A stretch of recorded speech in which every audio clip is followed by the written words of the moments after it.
Students of CBSE board class 10 class 12 बच्चों, result जो आपका आने वाला है, आंसर शीट की कैसे चेकिंग हो रही है विथ प्रूफ आप सबको दिखाने जा रही हूँ आज। एजुकेशन जो आपका सिस्टम है उसमें काफ़ी सारे चेंजेस आते रहते हैं और इस बार सबसे बड़ा चेंज सीबीएसई लाया। उसके अकॉर्डिंग बेटा जो चेंजेस आए हैं तो सारी चीज़ों पे वो दिखेंगी, आंसर शीट चेकिंग पे दिखेंगी, रिजल्ट पे दिखेंगी। और जो चेंजेज है वो बेशक क्वेश्चन आपका डिफिकल्ट आया लेकिन कॉपी चेकिंग में इस बार लिबर्टी जरूर होगी और ये आपको देखने को मिलेगा। आप देख सकते हैं इकोनॉमिक टाइम्स की ये न्यूज़ है, आप इस न्यूज़ पे बिलीव कर सकते हैं क्योंकि इट इज़ ऑथेंटिक। अब इस बार जो एग्जाम्स हुए हैं with assessment, nearly class 10th की असेसमेंट ऑलमोस्ट कंप्लीशन की ओर है और लगभग 16 लाख स्टूडेंट्स पार्टिसिपेट किए थे, leading to over 80 lakh answer sheet. अब देखो 16 लाख बच्चों के हर बच्चे का मिनिमम 5 पेपर तो रहा ही है ना, तो ऑलमोस्ट 80 लाख आंसर शीट्स हैं जो चेक होनी है। सो रिजल्ट्स जो है वो अर्ली मई में एक्सपेक्टेड है, मतलब फर्स्ट वीक ऑफ मई के आसपास ये एक्सपेक्टेड है। क्योंकि आप देखो जो आपको कल मैंने बताया था 2-3 वीक लगती है प्रोसेसिंग में। Previous year saw a passing percentage of 93.12, जो 10th का था 93.12, surpassing pre Covid level. Marksheet accessible via, marksheets आपको डिजी लॉकर वगैरह पे मिलती हैं। तो सीबीएसई ने देखो कॉपी चेकिंग 10th की बहुत हद तक कंप्लीट कर ली है। एग्जामिनेशन आपका 13 मार्च को कंक्लूड हो गया। 12th का जो है वो 2 अप्रैल तक चलने वाला है। सो मल्टीपल मीडिया की जो रिपोर्ट है उसके हिसाब से असेसमेंट प्रोसेस जो क्लास 10th का है that is near to conclusion, है ना। So it is anticipated based on past trends, पीछे के ट्रेंड्स को देखकर ये हम अंदाज लगा रहे हैं कि या तो अप्रैल लास्ट जिसके चांसेस कम है लेकिन मई के फर्स्ट वीक में होने के चांसेस बहुत ज्यादा हैं। 80 लाख आंसर शीट्स बेटा इवेल्युएट करने में और बहुत ही प्रिसीजन के साथ इवेल्युएट करने में एटलीस्ट देखो 3 वीक्स लगने तो बनते हैं ना, 20-21 डेज तो मिनिमम लगने भी चाहिए। सो 16 लाख बच्चे बैठे हैं और यही है कि 5 से भी ज्यादा सब्जेक्ट्स बहुत से बच्चे लेते हैं। मैं तो ये कहूंगी कि बहुत से बच्चे 6 सब्जेक्ट्स लेते हैं क्लास 10th में और वही हाल 12th के बच्चों का भी है। सो इवैल्यूएशन एक्टिविटीज जो है वो मार्च में स्टार्ट हो गई थी फॉलोइंग द असेसमेंट फेज। अब क्या क्या होगा? The board proceeds with collecting the answer sheets, उसके बाद प्रिपेयरिंग द रिजल्ट, उसके बाद उसकी स्कैनिंग होती है एंड अपलोडिंग द कॉपीज। जो आपके आंसर शीट्स हैं उनकी स्कैनिंग के बाद उनको अपलोड किया जाएगा आपके नाम के साथ, आपके रोल नंबर के साथ, ताकि डॉक्यूमेंटेशन में प्रॉब्लम ना हो। And then computing the marks, this is the entire process typically spans 3 weeks. अब ये बताओ कि रिजल्ट को बनने में 3 हफ्ते लग जाते हैं, है ना, कॉपी चेकिंग के बाद, और अभी कॉपी चेकिंग हुई ही नहीं है, तो डेफिनेटली अप्रैल एंड से फर्स्ट वीक ऑफ मई में जाना तो बनता है। Results likely on the same day, देखो हर बार यही होता है कि इधर सेम डे और 1-2 दिन के गैप। तो लास्ट ईयर हमने देखा कि रिजल्ट सेम डे में ही आया, बस 2 घंटे का गैप था। तो recently board adopted the practice of announcing both the class 10th result on the same day. इससे अच्छी बात यह है कि बच्चों में स्ट्रेस नहीं होगा। 12th का रिजल्ट आ जाता है, 10th के बच्चे डर के मारे बिल्कुल कुछ करते नहीं है कि अब क्या होगा, कैसा रिजल्ट आएगा, स्ट्रेस में बैठे रहते हैं। सो इट इज बेटर कि एक ही दिन रिजल्ट आ जाए, ठीक है, वो बेटर है। So additionally while these results traditionally have been released by the end of May, कई बार एंड ऑफ मे में भी रिजल्ट आता है, CBSE has taken proactive steps. CBSE इस बार और ज्यादा एक्टिव है। प्रीवियस ईयर्स रिजल्ट क्या है? In the previous year CBSE class 10th percentage जो था बेटा वो 93.12 था। कोविड ईयर से थोड़ा ज्यादा ही हो गया, कोविड ईयर में 91 गया था। Once unveiled the CBSE 10th result and marksheet, वो आपको बेटा डिजी लॉक पर, आपके पास अगर अकाउंट नहीं है तो डिजी लॉकर पे अकाउंट खुलवा लो मोबाइल ऐप के थ्रू। इसमें आपका डॉक्यूमेंट स्कैन कॉपी रहेगा और सेफ रहेगा। Students can utilise their class 10th roll number, school number, date of birth, admit card, ID to verify and download 10th marks। 10th के लिए ही नहीं, it is also for 12th। जो rule 10th के लिए है यहाँ लिखा हुआ that is also for 12th। तो डिजी लॉकर तो होना ही चाहिए। लास्ट ईयर देखो 21 लाख के अराउंड बच्चे अपीयर हुए थे, रजिस्टर्ड हुए थे 10th में, जिसमें 21,84,000 में से 21,65,000 अपीयर हुए, जिसमें से 20,16,000 बच्चे पास भी हो गए।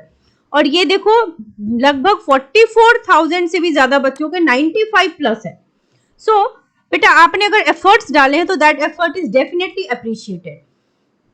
क्लास 10th में थोड़ा सा क्या है कि जिन बच्चों का थ्योरी 70 मार्क्स का उनमें उनको 23 लाना पड़ता है और 80 मार्क्स वाले में 26, क्योंकि 12th वालों को थ्योरी में 33% और प्रैक्टिकल में 33% अलग अलग लाना पड़ता है।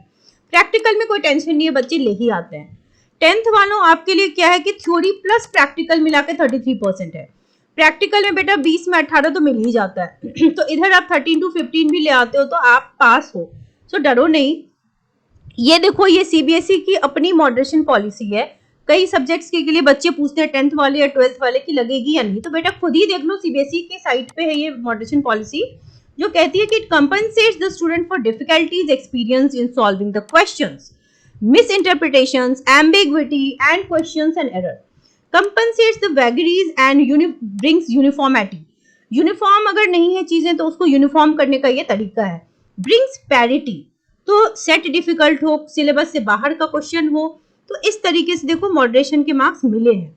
अब ग्रेस की बात करें बेटा तो देखो ग्रेस का सिस्टम जो है वो क्या है कि सीबीएसई ऑफिशियली नहीं बताता, बट ये हम जानते हैं कि स्टूडेंट को 1 से 2 सब्जेक्ट में ग्रेस मार्क्स मिलता है और 5 to 10% के अराउंड मैक्सिमम ग्रेस मार्क्स मिलता है। ठीक है, आप देख सकते हो बोर्ड एक विषय में मैक्सिमम 10% दे सकती है और 2 विषयों में 5% दे सकती है। सारे में ग्रेस मार्क्स नहीं लगते। आपको स्टेप के मार्क्स दे देती है बोर्ड, अटेम्प्ट के दे देती है, मॉडरेशन लगाती है, ग्रेस मार्क्स, और इंटरनल में तो बेटा बहुत अच्छा है कि बहुत बढ़ बढ़ के नंबर आपको मिलते ही मिलते हैं। Now taking some of your comments, बेटे मैंने थोड़े ही कमेंट्स लिए हैं। सारे बच्चों को इन जनरल में जो बताती हूँ आप उससे रिलेट कर सकते हो कि आपने कितना लिखा है और उस हिसाब से आपके कितने मार्क्स बनते हैं। Class 12 chemistry exam copy checking lenient और स्ट्रिक्ट? बेटे एवरी पेपर इज लीनियंट, ऐसा नहीं है कि कोई पेपर डिफिकल्ट या स्ट्रिक्ट चेकिंग होगी। मैंने आपको बताया ना कि अगर आपने कॉपी खाली छोड़ी है या फिर आपने बिल्कुल ही रॉन्ग लिख दिया है, इट इज टोटली इररिलेवेंट, तो ही आपके मार्क्स नहीं आने के चांसेस है।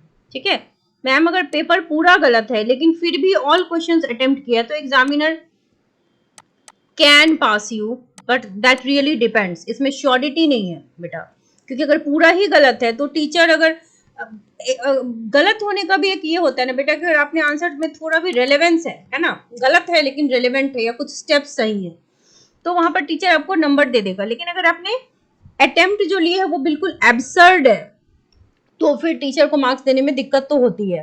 अब इट्स अबाउट योर लक कि कैसा टीचर है, और अगर आप लकी होंगे तो टीचर आपको गलत आंसर पे पास कर देंगे, और दैट ऑल्सो डिपेंड्स कि आपने अटेम्प्ट जो लिया वो कितना गलत है, एक्सट्रीमली रॉन्ग है, इररिलेवेंट है, या कोई देख के बोल दे कि इट इज टोटली रॉन्ग, लेकिन हाँ थोड़ा बहुत अगर वो रिलेट कर पाएंगे तो आपको पास कर देंगे। ठीक है, क्योंकि आपने एफर्ट्स लिए हैं, सो दैट वो ये है कि वो वेस्ट नहीं जाना चाहिए। My history set 3 was tough. Okay बेटा, जो पेपर टफ है ना उसमें और अच्छे से मॉडरेशन वगैरह लगती है, और लास्टली जब आपके सारे सब्जेक्ट्स के मार्क्स आते हैं, जब वो आंसर इवैल्यूएशन प्रोसेस जो मैंने आपको बताया, देयर 1 to 2 सब्जेक्ट में ग्रेस मार्क्स भी दिए जाते हैं। ठीक है, प्रैक्टिकल मार्क्स क्लास 10th को हेल्प करती है, ऑफ कोर्स 12th को नहीं करती पास होने में, क्योंकि मैंने आपको पासिंग क्राइटेरिया बताई। 10th वालों को थ्योरी प्रैक्टिकल मिला के पास होना है, लेकिन 12th वालों को थ्योरी में सेपरेटली पास होना है। कितने सब्जेक्ट में बेटा? 1 to 2 सब्जेक्ट आपको ग्रेस मिल सकता है, सारे में नहीं मिल सकता। मैंने 20 पेज लिखा है फिजिक्स केमिस्ट्री दोनों में बेटा, फिर आपको टेंशन लेने की जरूरत नहीं है, अटेम्प्ट लिए हैं तो पास हो जाओगे, डोंट वरी। 20 नंबर बन रहा है, क्या मैं पास हो जाऊंगा? हाँ बेटा, 10th वालों को क्यों वरी है, 10th वाले तो 13 से 15 नंबर का लिख के पास हो जाएंगे। मेरे 14-15 मार्क्स का फिजिक्स किया है बेटा, तो आप पास हो जाने चाहिए, बिकॉज देखो मॉडरेशन भी लगेगा।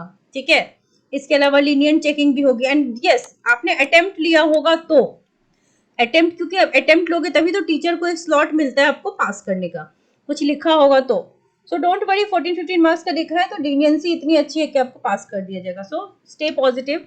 और फिर भी रिजल्ट में जिन बच्चों का पासिंग क्लियर नहीं होता है, यू हैव अनदर चांस, पहले कॉपी चेकिंग करवा के देख सकते हो, उसमें भी अगर क्लियर नहीं हुआ तो देन आपके पास 3 ऑप्शंस कंपार्टमेंट के भी है। So there is no point to worry. अगर मान लो आपको सीबीएसई में प्रॉब्लम हो रही है, आप एनआईओएस बोर्ड से एग्जाम दे लो, so an number of options are there, so don't worry, stay positive.